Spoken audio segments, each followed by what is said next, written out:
You don't belong here, man. People like you don't drink in places like this. What are you really doing? That's enough. I'm sitting, having water. That's all. Yeah? Waiting to swipe a wallet? Maybe dealing out back? No, I'm waiting for my chef to finish plating the special. Chef? Yeah, I own it.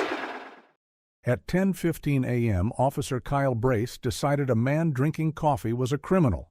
That single assumption cost the city of Atlanta exactly $850,000 12 minutes later.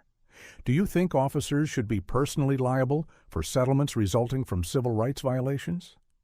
Elijah Vance sat alone in the corner of his bistro enjoying the morning silence. He was reviewing weekly supply invoices on his tablet while sipping a double espresso. The morning rush had just ended, and the lunch crowd was still an hour away. He wore a heavy cotton hoodie that cost more than the officer's weekly salary. To the casual observer, he looked like just another patron relaxing in a quiet coffee shop. But to the patrol car cruising slowly past the window, he looked like a suspect. Officer Brace slowed his vehicle and peered suspiciously through the large glass front window. He saw a black man in a hoodie sitting alone in an apparently empty business. Brace was only 7 months out of the academy and eager to prove his instincts. He reversed his patrol car and parked aggressively directly in front of the glass doors. He did not notice the open sign or the unlocked front door of the bistro. His training told him to look for anomalies, but his bias defined the anomaly incorrectly. He saw a person who did not belong rather than a customer who was relaxing. Inside the bistro, Elijah sighed as he saw the blue lights flash briefly against the glass. He knew exactly what was about to happen before the officer even opened the car door. He placed his tablet flat on the table and rested his hands visibly beside his coffee cup. The bell above the door chimed cheerfully as Officer Brace marched into the establishment with authority. The officer rested his hand on his belt near his weapon as he approached the table.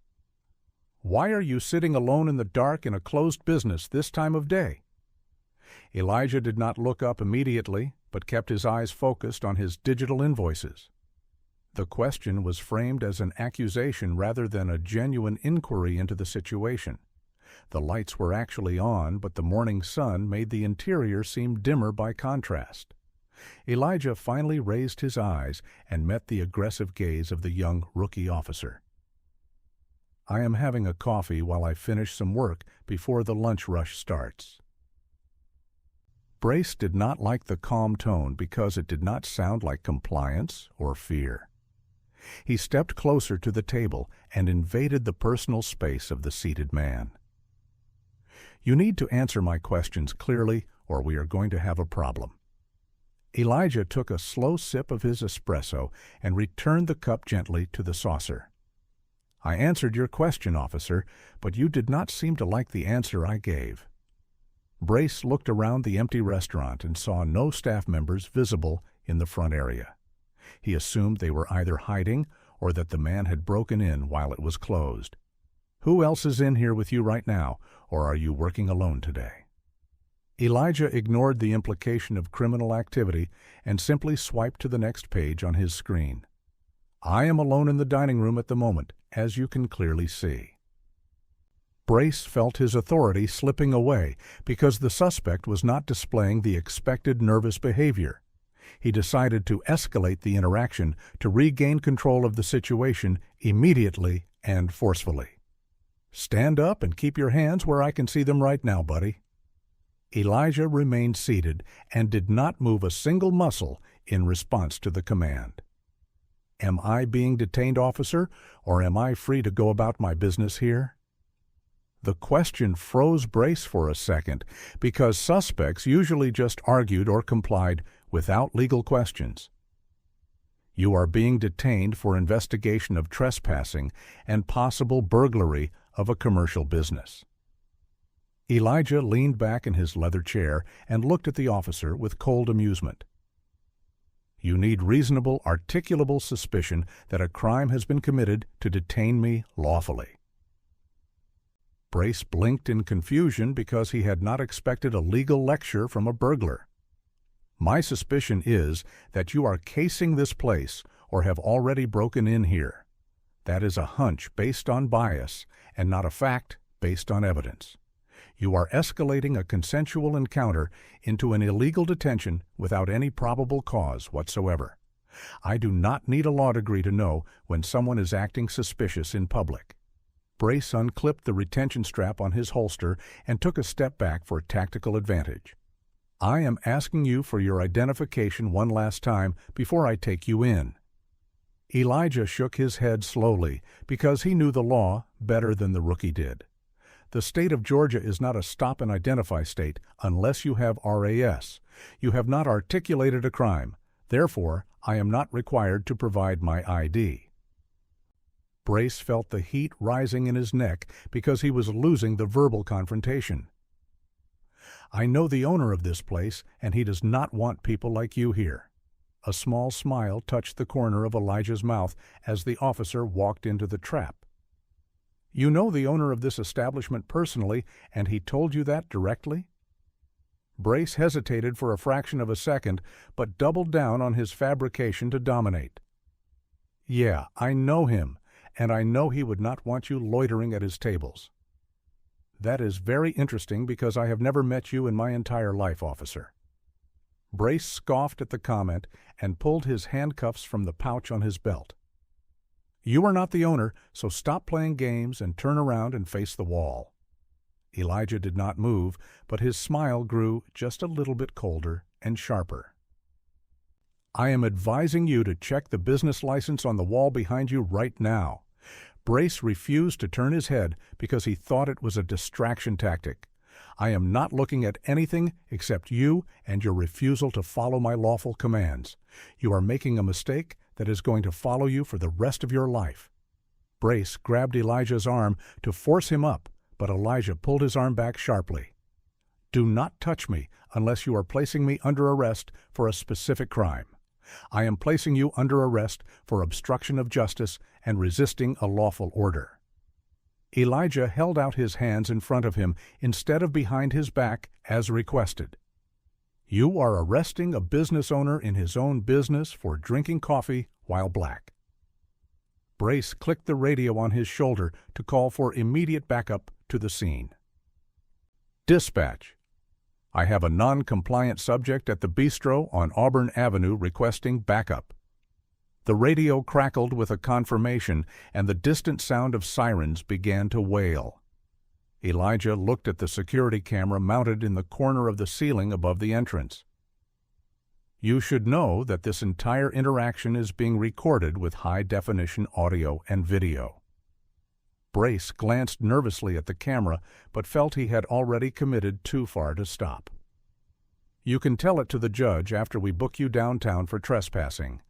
Elijah picked up his coffee cup one last time and drained the remaining dark liquid. I certainly will tell the judge, and I will also tell your precinct commander today. The officer grabbed Elijah's wrist again, and this time he slapped the cold metal cuff on. You have the right to remain silent, so I suggest you start using it now. Elijah stood up slowly, allowing the officer to pull his arms behind his back roughly. The metal cuffs bit into his wrists, but he did not wince or complain aloud. You have just violated my Fourth Amendment rights and created a false arrest record. Brace tightened the cuffs harder than necessary to punish the man for his arrogance. I am the police, and I determine who is violating the law in this city. The sound of a second police cruiser screeching to a halt outside cut through the tension. Elijah saw the silhouette of a sergeant approaching the glass door through the window. This is going to be the most expensive arrest you have ever made, officer. Officer Brace pushed Elijah down onto the table to search his pockets for weapons. He found only the key ring and a slim leather wallet in the hoodie pocket. See, I told you that you had no ID on you to show me. He pulled out the wallet and threw it on the table without opening it yet. Elijah turned his head to the side as his cheek was pressed against the table surface. Open the wallet and look at the license inside before your supervisor walks in here. Brace ignored him and continued the pat-down search, looking for drugs or tools. The door chime rang again as Sergeant Patricia Reynolds walked into the tense scene. She stopped immediately when she saw her rookie officer pinning a man to a dining table. "What exactly is going on here, Brace, and why is this man in cuffs?" Brace looked up with sweat on his forehead and a triumphant look in his eyes. "I caught this guy casing the place, and he refused to identify himself or leave." Reynolds looked around the clean restaurant and saw the open iPad and the empty coffee cup. "Did you verify if the business was actually open or closed before you entered?" Brace paused because he realized he had not actually checked the door or the sign. It looked closed, and he was just sitting there in the dark, doing nothing. Reynolds walked closer and looked at the man whose face was pressed against the mahogany table. She recognized the expensive furniture and the high-end espresso machine behind the counter immediately. Sergeant Reynolds realized within 3 seconds that her rookie had made a catastrophic error. She smelled fresh espresso and heard jazz music which signaled a business in operation. Why was a suspect being pinned down in a clearly functioning high-end establishment today? She saw the expensive lighting and the clean tables that contradicted the burglary theory. Brace tried to speak, but she silenced him with a sharp-cutting hand gesture. He was panting from the exertion of subduing a man who had not resisted. Reynolds saw the expensive watch on the suspect's wrist and felt a cold dread. This did not look like a burglary suspect, but rather like a very angry victim. She stepped forward and saw the calm fury in the eyes of the man. The scene was wrong in every way, and her instinct screamed that this was bad. She needed to take control before the city was sued for everything it had. The rookie looked proud of himself, which was the most dangerous thing of all. "You need to let him up right now before you make this any worse." Brace hesitated because releasing the suspect felt like admitting he was wrong in front of her. "But he is a suspect in a breaking and entering investigation that I initiated." Reynolds grabbed the rookie's shoulder and physically pulled him back from the mahogany table. "Look around you and tell me if burglars usually turn on the jazz playlist." She pointed to the open sign that was clearly visible through the front window. Elijah slowly pushed himself up from the table and adjusted his expensive designer hoodie. He did not rub his wrists because he refused to show any sign of weakness. He looked at the sergeant and then at the rookie with pure, cold contempt. The silence in the room was louder than the sirens wailing outside on the street. Brace looked confused because his narrative was falling apart right in front of his eyes. He tried to speak again, but the sergeant's glare silenced him instantly and effectively. "I assume you are the supervisor responsible for this walking liability with a badge." Elijah's voice was steady, but it carried the weight of absolute authority and menace. Reynolds nodded slowly because she knew she had to de-escalate this volatile situation immediately. "Yes, sir, I am Sergeant Reynolds, and I need to understand what is happening here." Brace interrupted again, claiming the suspect refused to identify himself during a lawful stop. He claimed the suspect was aggressive and non-compliant with his direct lawful commands. Elijah laughed a dry, humorless sound that made the rookie officer flinch involuntarily. "Ask your officer to tell you the name of the owner he claims to know. That is the lie that justified his entire illegal detention of my person today. If he knows the owner, he should be able to tell you the name." The air in the room grew thin as the sergeant turned to her subordinate. Reynolds turned to Brace and waited for an answer that she knew would not come. Brace looked at the floor and mumbled that he had met the owner months ago. "You lied to a citizen, and now you are lying to your commanding officer." Elijah reached into his pocket, and Brace flinched, reaching for his weapon again instinctively. "I am not reaching for a weapon. I am reaching for the truth, officer." He pulled out a heavy brass keyring that jingled loudly in the silence. Do burglars usually carry the master keys to the front door and the safe? The simple question hung in the air like a guillotine waiting to drop. Brace realized his career was ending, but he was too proud to admit defeat. Elijah held the keys up to the light so the sergeant could see them clearly. the keys hit the table with a heavy metallic thud that sounded like a gavel. Elijah pointed a finger at the framed article hanging on the wall behind the counter. "That is me on the cover of Atlanta Business Chronicle from last month's issue." Reynolds walked behind the counter and looked closely at the framed, glossy magazine cover. The face in the photograph was identical to the man standing in front of her. The headline read, "Elijah Vance revitalizes Sweet Auburn with new culinary vision and investment." She looked back at Brace, who was now pale and staring at his boots. The resemblance was undeniable, and the evidence was mounting against the rookie with every second. Reynolds felt a wave of anger at the sheer incompetence displayed by her officer. She knew instantly that this was not just a mistake, but a career-ending disaster. "You arrested the owner of the business for trespassing in his own property today." The silence that followed was heavy enough to crush the rookie officer's short career. Brace tried to stammer an excuse about safety, but the words died in his throat.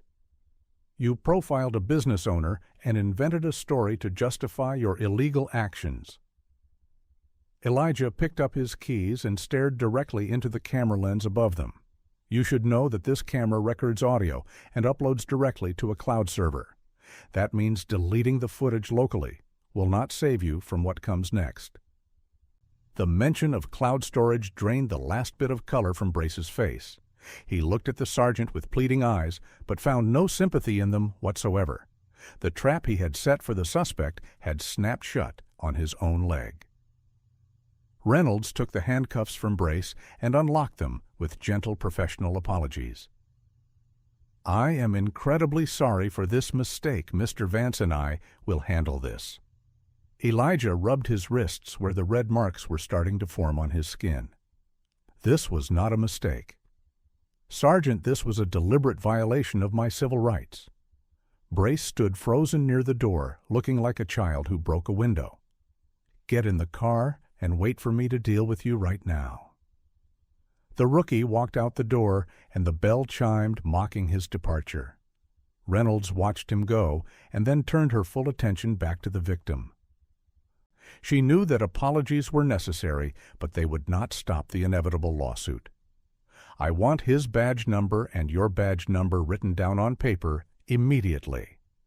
Reynolds pulled out her card and wrote the information down without any hesitation or argument. "We will be conducting a full internal investigation into this incident starting this afternoon." Elijah took the card but did not offer a handshake or a smile in return. "My lawyer will be contacting the department before the end of the business day." He picked up his tablet, which had recorded the entire audio of the interaction. "You have 12 minutes of footage to explain to the commissioner and the news." Reynolds nodded respectfully because she knew there was nothing else she could say. She walked out to the patrol car, leaving the owner alone in his victory. The lawsuit was filed exactly 48 hours later, citing false arrest and harassment. The video footage was released online and garnered 2 million views in one day. Commenters were outraged by the arrogance of the rookie and his obvious lies. The city attorney watched the video once and immediately advised the mayor to settle. There was no defense for an officer lying about knowing an owner he never met. The settlement negotiations were short because the evidence was overwhelming and completely undeniable. Elijah refused to sign a non-disclosure agreement because he wanted the truth to remain public. The city knew that dragging this to court would only increase the final payout. The city of Atlanta agreed to pay $850,000 in damages. It was a staggering sum for an arrest that lasted less than 20 minutes. Taxpayers were furious that their money was paying for the bias of an officer. Brace was placed on administrative leave while the internal affairs investigation concluded its findings. He claimed he was just following protocol, but the video contradicted every single word. The department fired him 4 months later and reported him to the National Registry. His career in law enforcement was over before he had completed his first year. The justice was swift, but it did not undo the fear of the moment. Elijah Vance used a portion of the settlement money to start a legal defense fund. He wanted to help other business owners who faced similar profiling in their own neighborhoods. The incident sparked a citywide debate about training standards for new rookie police officers. Why do we give guns and badges to people who cannot identify a business owner? The bistro became even more popular as the community rallied around Elijah to support him. He still sat in the corner booth every morning drinking his double espresso alone. But now the patrol cars slowed down and waved respectfully when they passed his window. The fear was gone, but the vigilance remained a permanent part of his morning routine. Justice was served, but the memory of the cold handcuffs remained on his wrists. Money could pay for the humiliation, but it could not erase the moment of fear. Elijah looked at the empty chair where the officer had stood and felt a chill. The system had worked this time only because he had money and video evidence. What would have happened if he was just a regular customer without a magazine cover? That question lingered in the air long after the check cleared and the officer vanished. He took a sip of his espresso and finally turned the page on his invoice. The world had changed for him, but the coffee still tasted exactly the same.